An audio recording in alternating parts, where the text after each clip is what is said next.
Then I think we're ready.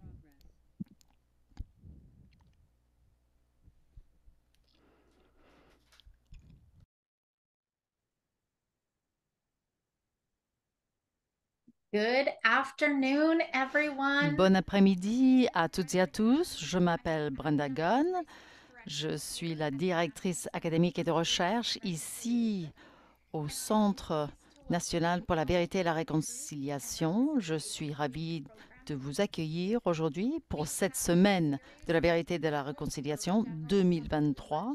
Donc, nous avons une série de déjeuners causeries et nous avons rajouté à notre programme plusieurs jours. Donc aujourd'hui, nous allons parler donc les peuples autochtones et l'histoire des pensionnats. Je suis très heureuse d'inviter aujourd'hui, d'accueillir deux personnes incroyables, Christelle Frazier et Mata Palmer, qui nous rejoignent pour partager leurs connaissances et leurs expériences au sein des pensionnats.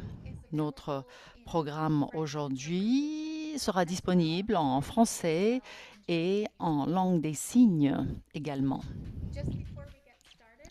Avant de démarrer, j'aimerais vous rappeler que la ligne de numéro vert donc de crise offre un soutien 24 heures sur 24 aux anciens élèves des pensionnats et à leurs familles en composant le numéro gratuit au numéro 1 866 925 44 19. Et nous mettrons ces informations dans la boîte de dialogue, dans le chat.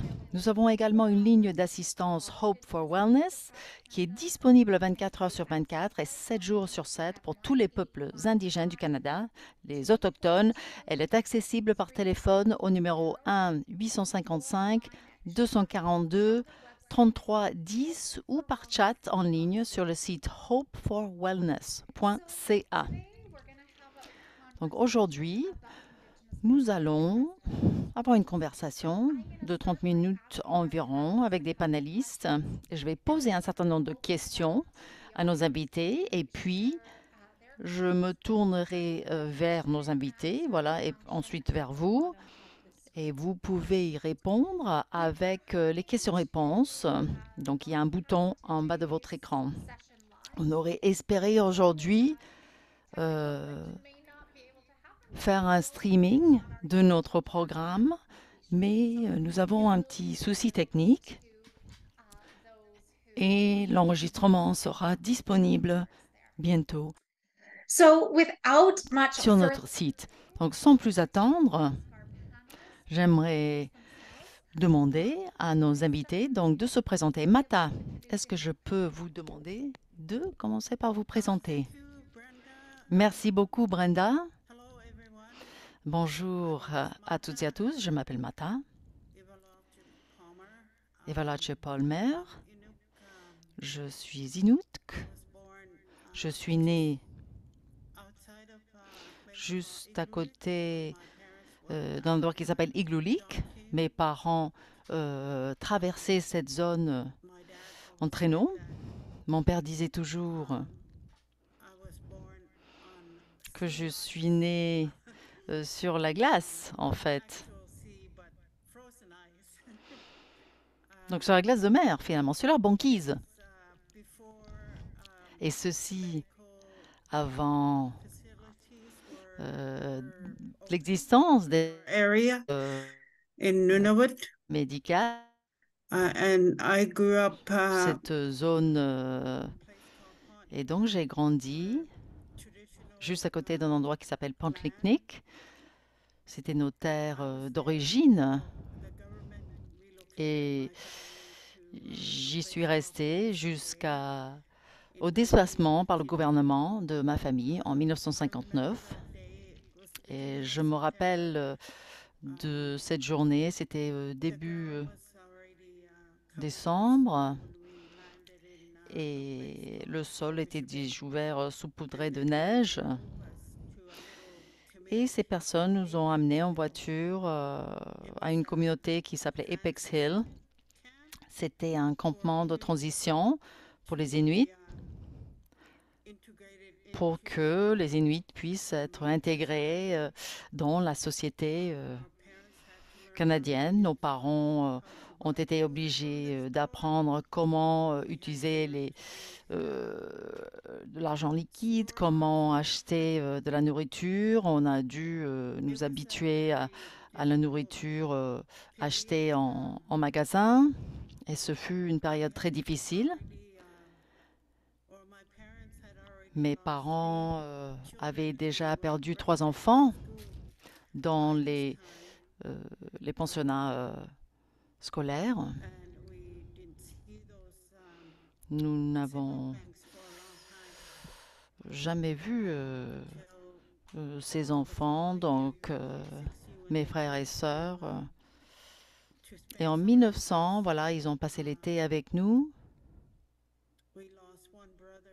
Ensuite, nous avons perdu un frère.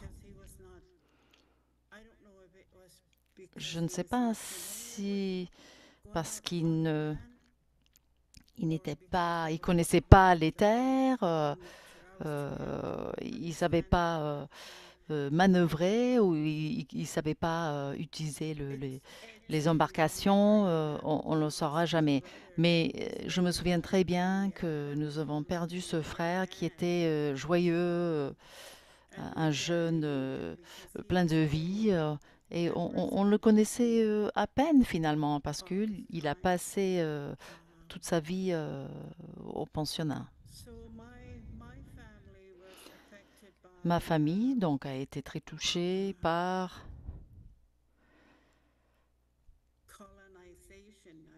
la colonisation, c'est le mot que je vais employer. Quand le gouvernement nous a déplacés vers cet endroit qu'on ne connaissait pas, mes parents ne connaissaient pas le terrain, ils ne connaissaient pas, ils ne connaissaient pas le mode de vie, ils n'avaient pas ces outils pour la chasse. Donc notre mode de vie était très différent de ce mode de vie-là. Donc nous avons été confrontés par plusieurs défis et barrières dès le départ. L'année suivante, en 1960, c'est moi qui ai commencé mes études au pensionnat et les enseignants s'y attendaient à ce que nous comprenions ce qu'ils disaient, sans comprendre que non, nous ne pouvions pas nous exprimer dans notre langue. Étant enfants, voilà, nous nous exprimions dans notre langue et nous avons été punis. Beaucoup d'entre nous avons été sortis de la classe, voilà, parce que nous parlions notre langue et nous avons été battus, donc avec nos règles, voilà, sur les mains, le dos de la main, par exemple.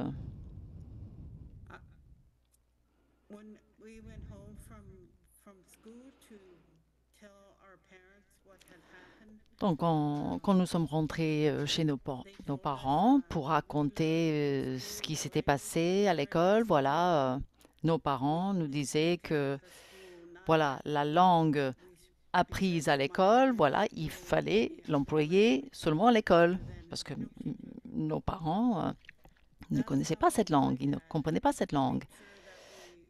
Et c'est de cette façon que mon père est assuré la continuation donc de notre langue dans notre famille. Et j'en suis très reconnaissante car j'ai gardé ces capacités linguistiques. J'ai le souvenir d'avoir parlé ma langue. Nous avons réussi à garder cette langue vivante car notre père a été très strict là-dessus. Il disait qu'on devait parler notre langue maternelle à la maison. Et ceci était le début, voilà, d'une your training formation, assimilation. to actual Voilà, c'est comme être voilà, la formation avant anyways, de rentrer au pensionnat. sorry for going on Excusez-moi d'avoir parlé in Manitoba autant. since Je 1980. suis dans le Manitoba depuis 1980. Euh, I work there as a donc, je suis à Churchill où je travaille depuis traductrice-interprète à l'hôpital many other depuis jobs lors. Et j'ai occupé plusieurs postes ailleurs, so I had to feed my family. car je devais nourrir ma famille. I moved to Thompson, Donc là, Manitoba. j'ai déménagé à Thompson, dans le Manitoba, où j'ai My husband rencontré mon was mari. a weatherman and C'était un we settled météorologue. there for 16 Et nous nous years. sommes installés Was a member pendant of 16 ans, où YWCA j'étais board of membre directors there du comité exécutif de la YWCA. so I started my volunteer Et c'est à partir de là que j'ai entamé mes activités de volontariat. also trained as an office manager. Je suis formée en bureautique, You're not really wanting même si je me sentais pas très à l'aise avec mes capacités linguistiques en anglais, capacités à l'oral et à l'écrit. J'ai fait beaucoup d'efforts pour apprendre et j'ai réussi à trouver un emploi dans un bureau et j'y suis restée pendant 9 ans. Manitoba Midwifery J'ai également fait partie du conseil about des midwifery. sages-femmes du Manitoba pendant toutes ces années. When they first started talking about Quand residential school, it was on a commencé à parler récemment des pensionnats, c'est comme si on n'avait jamais entendu parler auparavant. Enfin, ça faisait des années. Monsieur Lafontaine, il avait parlé au téléjournal donc de ses expériences. Cela nous a ouvert la voie. Cela nous a permis de nous exprimer là-dessus, sur nos expériences. it was a good thing, and for some it was Pour certains, c'était une bonne chose et pour d'autres, c'était quelque chose de très négatif. C'était quelque chose qui avait été enfoui. Ah, l'interprète s'excuse, on a un petit problème technique, peut-être problème de connectivité. that's how my sharing started. Et voilà, c'est à partir de ce moment-là où j'ai commencé à partager mon histoire. Et quand nous sommes déplacés à Winnipeg, donc nous avons déménagé à Winnipeg, j'ai rejoint donc le Winnipeg Association des Inuits. J'étais membre du comité exécutif et quand mon mari est tombé malade, Just stayed home to look after him. voilà, je l'ai soigné à la maison, donc je me suis un peu retirée de la vie publique. Suite à son décès, Put my name in for une amie à moi circle at donc, a donné mon nom au cercle des survivants, au Centre national pour la vérité et la réconciliation. Et c'est pour cette raison que je suis là aujourd'hui. Parfois, il est difficile pour moi de partager mes souvenirs, mais je pense qu'il faut sensibiliser les gens parce que pendant trop longtemps, beaucoup croyaient qu'on inventait ces histoires, que certaines choses ne se sont jamais passées. Mais pour ceux et celles qui ont vécu l'expérience des pensionnats, c'est très vrai. Nous vivons cela tous les jours. Certains d'entre nous ont appris à modifier notre caractère, qui nous sommes, parce que on ne peut pas permettre à ces souvenirs de contrôler nos émotions et notre façon d'être. Voilà ce que je souhaitais partager aujourd'hui. J'ai encore beaucoup de choses à dire, mais quand nos invités poseront des questions, voilà, il y aura d'autres choses à rajouter. Merci beaucoup, Ata, d'avoir partagé une infime partie de votre histoire et nous reviendrons vers vous pour vous poser d'autres questions tout à l'heure. Crystal, nous aimerions beaucoup vous connaître un peu plus. Pourriez-vous vous présenter, s'il vous plaît, et nous parler euh, de la façon dont vous avez commencé à travailler avec les personnes issues des pensionnats. Donc,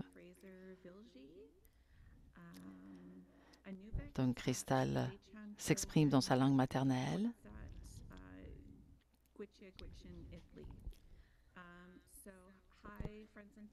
Bonjour, chers amis et chères familles. Je m'appelle Crystal Gail Fraser.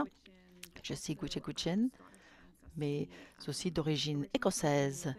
Je suis d'origine d'Anuvik, dans les territoires du Nord-Ouest.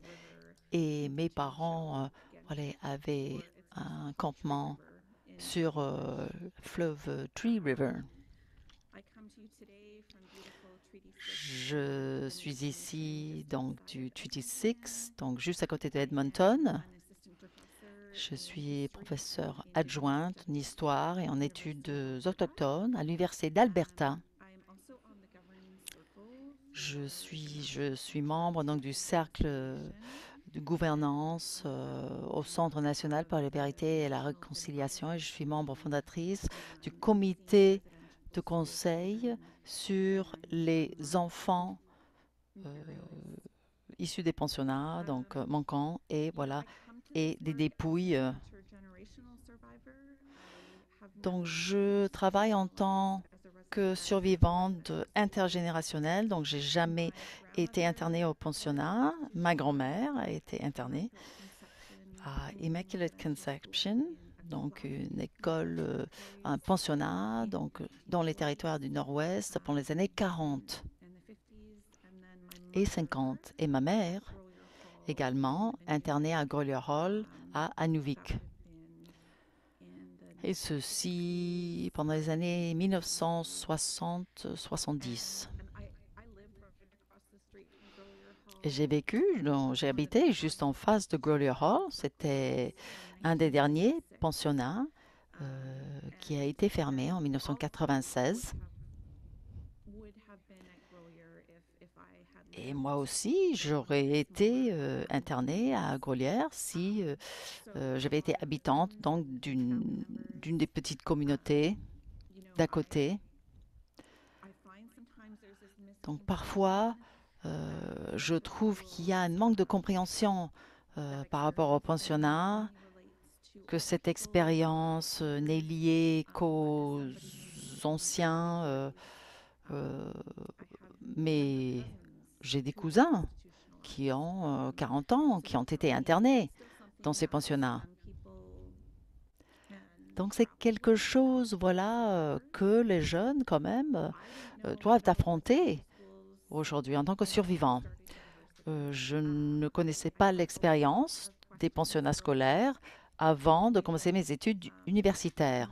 Je me posais beaucoup de questions à Anuvik, surtout par rapport à ma famille, des taux élevés donc de toxicomanie, d'incarcération, de dérèglement, de perturbation et cette connexion à la terre.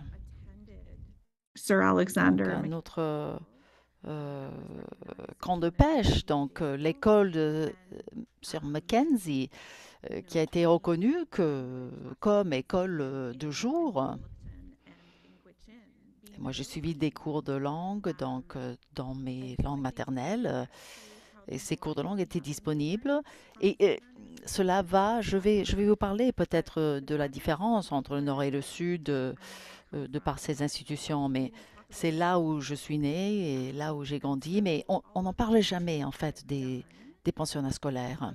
Donc tout ce que j'ai appris sur le régime des pensionnats Et grâce à l'université, voilà, quand j'avais 30 ans, 40 ans, donc j'ai commencé mes études universitaires un peu plus tard que d'autres personnes peut-être. Donc voilà, donc j'ai été témoin donc de ces conversations dans nos communautés qui sont un peu plus répandues aujourd'hui. Et cela devient une expérience publique finalement. Et je me concentre aujourd'hui sur la continuité culturelle et la récupération des langues, la revitalisation des langues indigènes. Donc, j'ai fait un doctorat et dans le cadre de mon doctorat, donc j'ai interviewé donc des survivants et ce doctorat sera publié par le Manitoba University Press. Et j'ai hâte de partager avec vous aujourd'hui mes expériences, pas seulement en tant qu'historienne des pensionnats, mais aussi en tant que survivante intergénérationnelle, mais aussi en tant que personne qui est voilà, beaucoup parlé dans la presse des dépouilles, donc des enfants disparus. Donc, j'ai beaucoup publié sur activehistory.ca des articles sur ces sujets-là. Et donc, je suis très heureuse aujourd'hui de faire partie de ces discussions. Merci beaucoup, Brenda.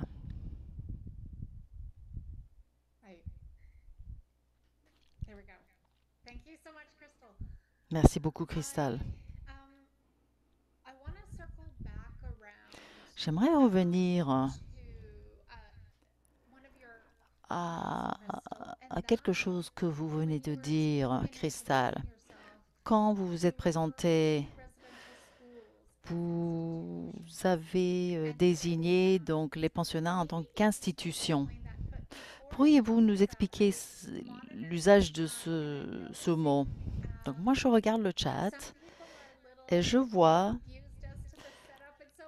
voilà, il y a un peu de confusion par rapport au format, voilà, de cette réunion. Donc c'est une réunion en Zoom, mais c'est un webinaire. Donc le public ne voit pas les autres membres du public. Et nous avons souhaité utiliser ce mode privé car c'est un événement public en fait. Donc vous allez pouvoir voir nos panélistes, nos conférenciers, nos intervenants et notre interprète en langue des signes. C'est pour cette raison que vous ne vous voyez pas, car nous avons 3000 personnes en fait qui suivent cette webinaire. Donc nous voyons vos questions dans le chat et nous allons y répondre sous peu. Mais Crystal, donc l'emploi du mot institution et non école, pourquoi? Dites-nous, donc, pourquoi ce choix de mots? Je pense qu'il est important que les gens comprennent. Et je fais très attention dans le choix des mots. Le langage est important, surtout dans la description de ces institutions. Donc, le titre formel dont voilà, le gouvernement canadien et les autochtones ont utilisé. Donc, c'était les pensionnats scolaires indiens. Voilà, ils ont joué un peu sur le nom, mais ils ont employé le terme école. Mais récemment, et au fur et à mesure que les survivants partagent leurs histoires, nous comprenons que ces écoles ne fonctionnaient pas comme de véritables écoles. C'était l'objectif de ces institutions était donc d'enlever les enfants de leur contexte familial et culturel. Et c'est la loi indienne qui existe encore aujourd'hui. Et voilà, et les autochtones sont sous la houlette donc de cette loi. Mais les parents autochtones peuvent être emprisonnés si ils ne permettaient pas à leurs enfants de assister aux cours dans ces pensionnats. Donc, comment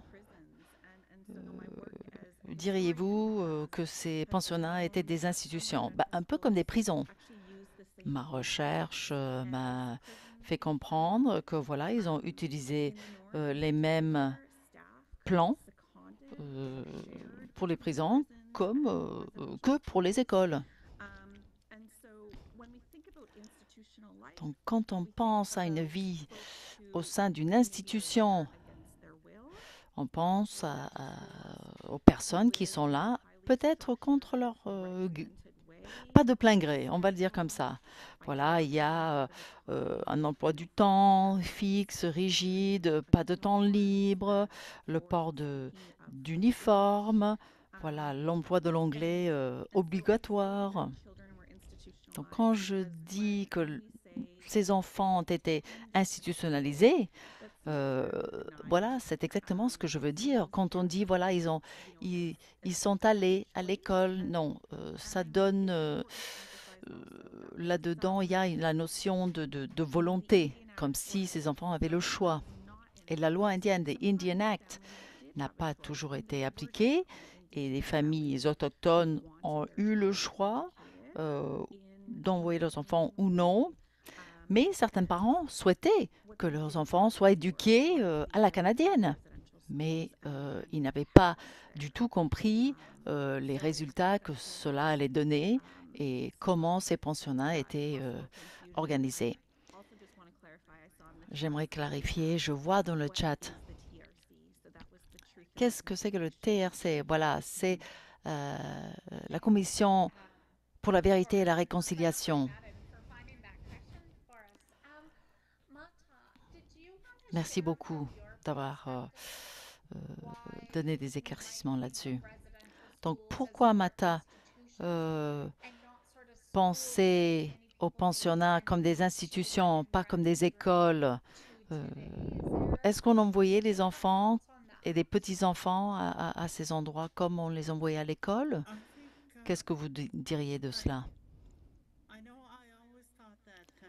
Moi, j'ai toujours pensé que mon école était une institution, mais on l'appelait l'école. Et voilà, tout simplement. On nous envoyait là-bas pour nous apprendre, voilà, la façon de vivre à la canadienne. Comment vivre dans une grande ville. Comment manger leur nourriture, pour commencer. Ce n'était pas simplement, voilà, les salles de classe et l'apprentissage. C'était tout pour nous faire assimiler à cette culture canadienne. On devait se réveiller à une certaine heure, se préparer, ranger nos chambres. On était obligé donc de porter un uniforme, voilà, se mettre en ligne. Et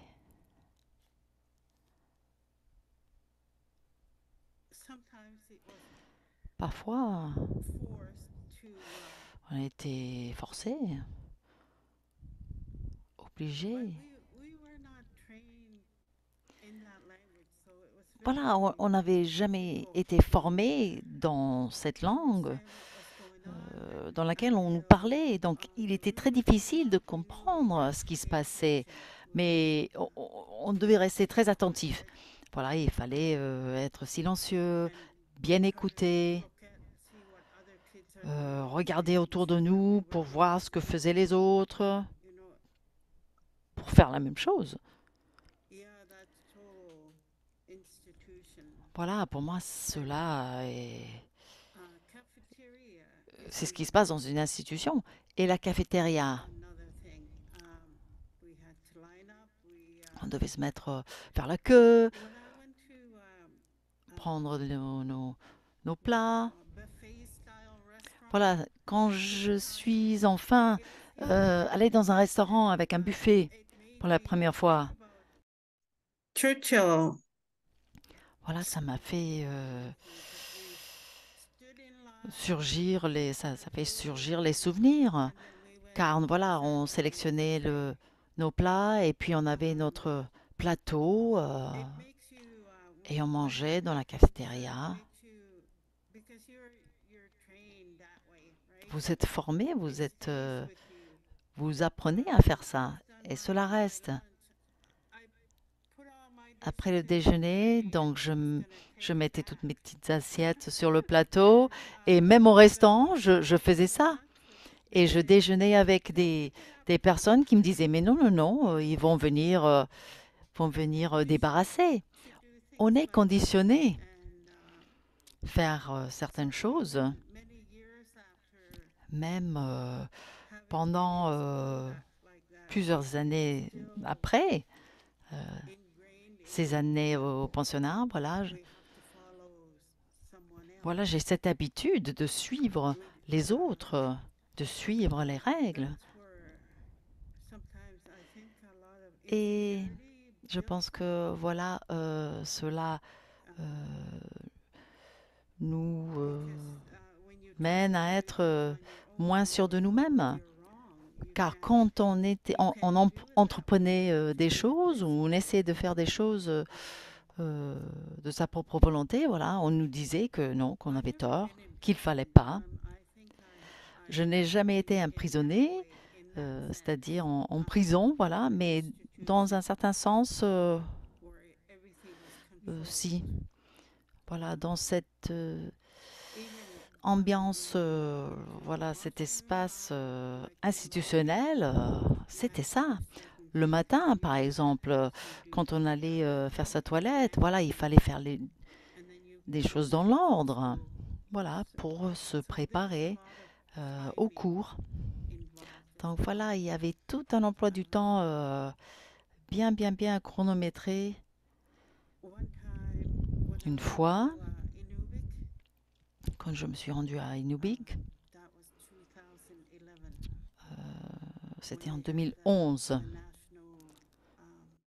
Center for Truth and Reconciliation had their Pour la réunion du Centre national pour la vérité et la réconciliation, voilà, pour recueillir les récits des survivants. Moi, je pensais avoir déjà mis de l'ordre, si vous voulez, dans ma tête, que j'allais bien, j'étais, voilà, dans mon cœur et dans mon esprit, j'étais paisible. Jusqu'à ce qu'un homme témoigne de son expérience. Et il a dit que ce n'était pas que les intendants ou les enseignants qui faisaient de très mauvaises choses aux étudiants, c'était les autres étudiants qui avaient appris comment faire à la canadienne, qui maltraitaient les autres ou qui déclenchaient quelque chose en moi. Et c'est vrai.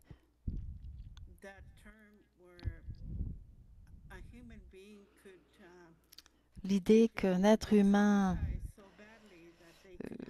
qui est tellement traumatisé que voilà qui peut enfouir certains événements sans s'en rendre compte. Moi, j'étais tellement jeune, je pense que c'est pour cette raison que je n'ai pas pu digérer, pu comprendre. Et donc, j'ai tout enfoui. Et cela est resté caché pendant de nombreuses années. Et quand j'ai entendu ce témoignage de ce survivant, donc j'avais la tête qui tournait. J'étais sur le point de m'évanouir. Je ne comprenais pas du tout ce qui se passait. Même aujourd'hui, je n'ai toujours pas compris ce qui s'est passé en ce moment-là, à ce moment-là, mais je sais que je l'ai vécu et je l'ai ressenti dans mon corps. That answers your question, Brenda. J'espère que cela répond à votre question. The best I could describe. C'est la meilleure façon de décrire cette expérience, je pense, au moins Moving en ce qui me concerne. help us understand here. Pour mieux comprendre, I've been with the NCTR 2 years now. je suis avec le Centre national pour la vérité et la réconciliation depuis 2 ans. J'enseigne à la fac de droit depuis 10 ou 15 ans et j'ai remarqué, What Canadians know, especially voilà, after the identification of unmarked graves in Tecumseh and the announcement des degrés de compréhension très variables entre Canadiens dans ce qu'ils comprennent donc des pensionnats. is what people know now. Mais enfin, j'ai compris que, voilà, les Canadiens savent, ils comprennent que les pensionnats ont existé. Donc, ils imaginent ces immeubles à 3 ou à 5 étages, les enfants qui sont amenés dans ces écoles. Mais je pense que toutes ces connaissances sont basées sur des expériences peut-être de 1920 ou entre 1920 et 1960. C'est une période importante de l'histoire, mais nous avons invité aujourd'hui Crystal et Mata pour nous aider à avoir une compréhension un peu plus large, un peu plus profonde de ces écoles, de ces institutions. Donc, de votre point de vue, quelles sont les différences?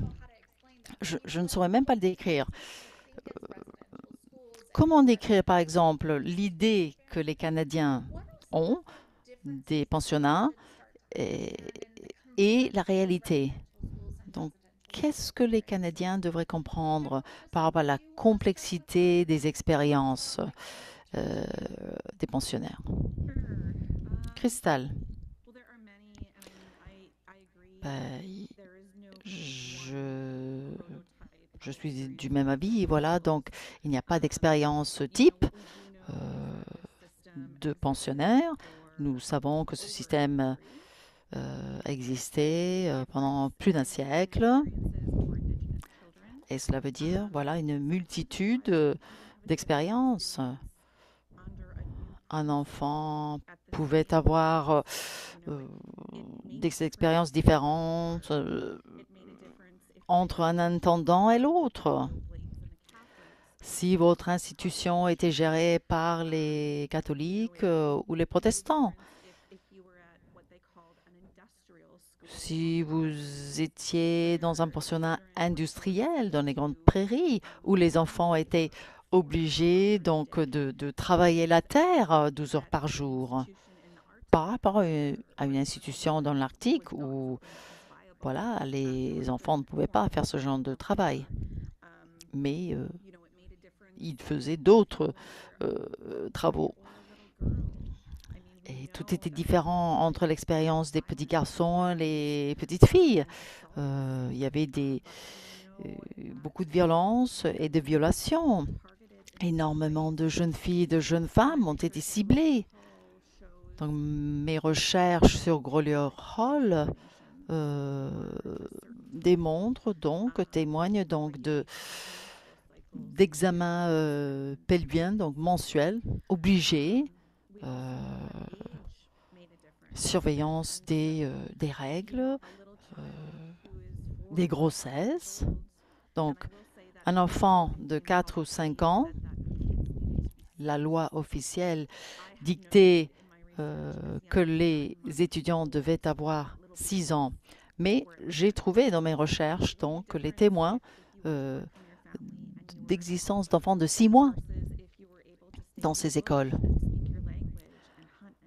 Voilà, donc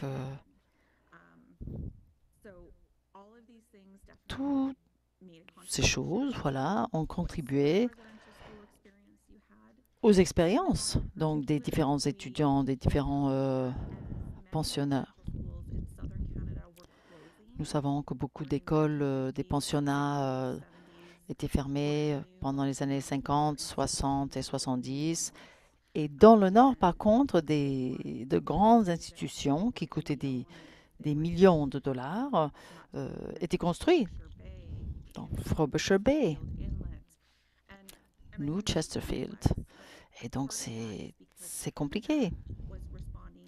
Le Canada devait avoir une réponse à la Deuxième Guerre mondiale et aux défis à la souveraineté arctique. Donc, c'était un test, en fait. Et il y a eu des tests d'équipement militaire. Tout ceci est lié à l'extraction minière et des oléoducs et les gazéducs. Donc, tout ceci a eu lieu après la Deuxième Guerre mondiale et avec des implications différentes, car les Canadiens étaient au courant de l'existence de ces pensionnats. Et on essaie de dire que voilà, on n'était pas au courant. Ou, voilà, il y a un rapport qui s'appelle Peter Price, qui date de 1910, qui parlait donc des génocides, de la génocide qui existait au sein de ces écoles. Et les Canadiens étaient bien au courant du traitement de, voilà, comme il disait, nos autochtones. Et l'expérience dans le Nord était très différente, donc très loin d'Ottawa déjà. Ça peut être quelque chose de positif ou moins bien. Car able to incorporate local customs. Kids ces institutions voilà, permettaient aux enfants de porter des mock-locks et des fourrures, surtout pour pouvoir s'habiller chaudement. Les vaccins contre un certain nombre de maladies voilà, ne sont jamais arrivés au Nord parce que ces endroits étaient trop loin, trop reculés. Les rapports entre les missionnaires et le gouvernement fédéral n'existaient pas à cause de la distance. Donc je pense que Mata a davantage de choses à dire. Merci, Cristal.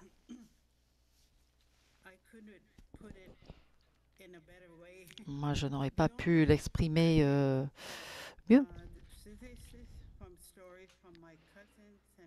Voilà, mes cousins et cousines, frères et sœurs me racontaient beaucoup de choses quand ils sont allés à Chesterfield Inlet pendant les années 50, 1953 ou 4. Voilà, et je précise 1953. Donc, il me disait que en automne, avant le gel, qu'ils étaient envoyés faire de la pêche.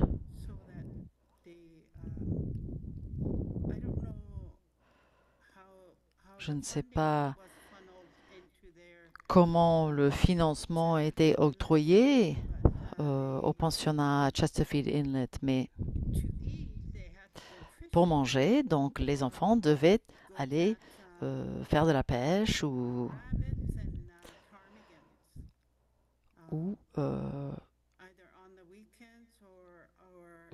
piéger donc des lapins et d'autres animaux, soit le week-end, soit après les cours. Et à Churchill, où moi j'ai été pensionnaire, c'était pendant les années 60. Et tout était ramené de l'extérieur. Voilà. Il y avait Fort Churchill et on n'était pas loin de cette base militaire. On avait des dortoirs en fait. Ce n'était pas un immeuble comme on voit dans les photos, des immeubles à 2 ou 3 étages. Ce n'était pas du tout cela. C'était comme des baraques, des baraquements militaires. Et c'est comme cela qu'on nous a accueillis. Ces dortoirs, c'était à 2 étages, donc et puis il y avait un financement, je pense, un peu plus conséquent qu'auparavant. Enfin, que comme pour mes frères et sœurs, on n'était pas obligé de partir à la chasse pour pouvoir manger. Je sais que les filles dans tous les pensionnats, voilà, les garçons et les filles étaient séparés. Donc les garçons avaient leur dortoir et les filles le leur. Nous avions donc une surveillante.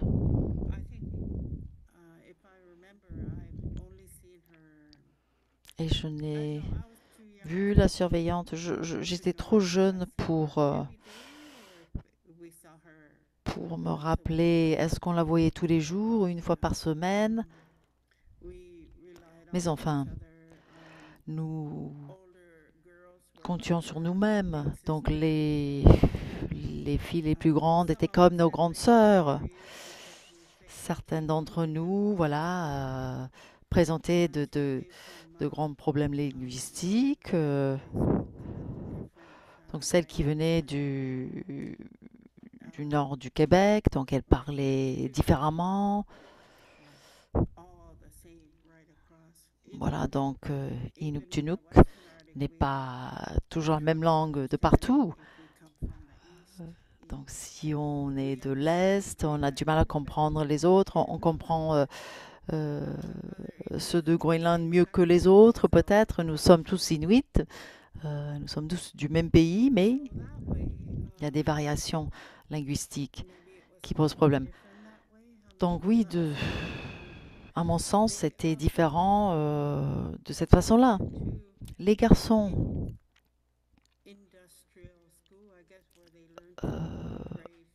assistaient aux cours dans des pensionnats industriels, voilà, et ils apprenaient à utiliser des machines. Et nous, les filles, nous avons appris à travailler dans un bureau, à taper la machine, la dactylo, ou de ranger la maison, voilà, élever les enfants, la propreté. On apprenait ce genre de choses. On devait nous apprendre à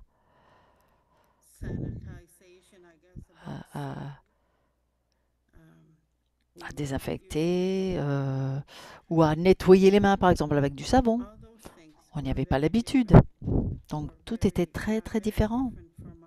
Très différent de notre style de vie d'auparavant. Il y a certainement énormément de choses à dire, mais parfois ma mémoire flanche. Quand vous êtes jeune et vous êtes déplacé vers un endroit qui est tellement différent de ton chez toi, voilà, vous êtes choqué, voilà, vous subissez un choc. Merci infiniment, Mata. Donc, je vois que le temps qui nous est imparti est très limité. Il est déjà 13h21, donc nous dépassons le temps imparti. Mais j'aimerais vous dire du fond du cœur, merci d'être avec nous aujourd'hui. Merci d'avoir participé. Ce fut une belle expérience. J'ai énormément appris et j'apprends toujours davantage en parlant avec vous. Mata, je ne sais pas si vous avez lu les questions donc, dans le Q&A. Il y a un bouton en bas de l'écran. Donc, il y a beaucoup de gratitude exprimée à vous deux d'avoir partagé vos histoires. Mais je pense que nos invités, bon, à un certain moment, on avait 3000 personnes qui assistaient à ce webinaire. Voilà, vous nous avez aidé à mieux comprendre les pensionnats. C'est un prisme inhabituel. Voilà. Donc avant de clôturer cette session, j'aimerais partager mon écran Et je voulais remercier tout le monde d'être parmi nous. Nous avons des questions. Si vous regardez ce webinaire au bureau avec des amis, est-ce que vous souhaitez poursuivre cette conversation? Donc, nous avons un certain nombre de questions que je vais mettre dans le chat. Cela va vous permettre de poursuivre cette conversation, de continuer à refléter sur ces informations. Donc, nous avons des informations disponibles, des sites, des ressources. J'aimerais vous rappeler également que nous avons toute une semaine, donc 5 jours d'apprentissage. Donc, notre premier jour, voilà, avec Crystal et Mata sur les écoles, les pensionnats. Et donc, demain, on parlera donc sur les stéréotypes et comment on peut au Canada commencer à faire un travail là-dessus. Nous aurons une conversation sur les impacts intergénérationnels et la discrimination systémique qui existe encore.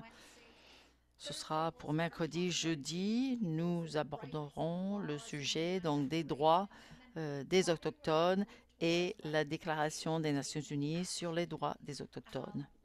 Ensuite, 5e jour, donc prendre des actions pour aller vers une réconciliation.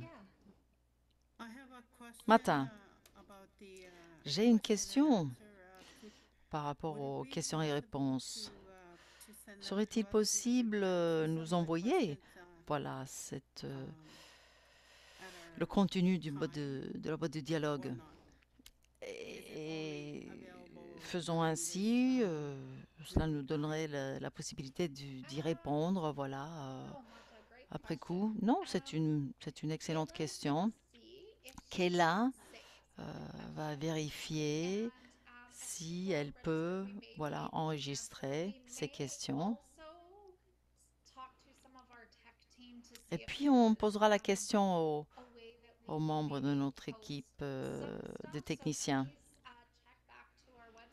Donc voilà, il faut reconsulter notre site web pour ce faire. Donc, merci infiniment. Je viens donc d'écrire dans le chat, voilà, notre site web, donc le Centre national pour la vérité et la réconciliation, où vous pouvez trouver davantage d'informations sur notre travail. Et nous acceptons gracieusement donc des dons qui nous permettent de poursuivre notre travail. C'est notre privilège, notre honneur et c'est notre mandat en fait de partager ces informations avec vous. Merci encore, Crystal et Mata, et nous espérons vous revoir demain. Merci encore. Merci.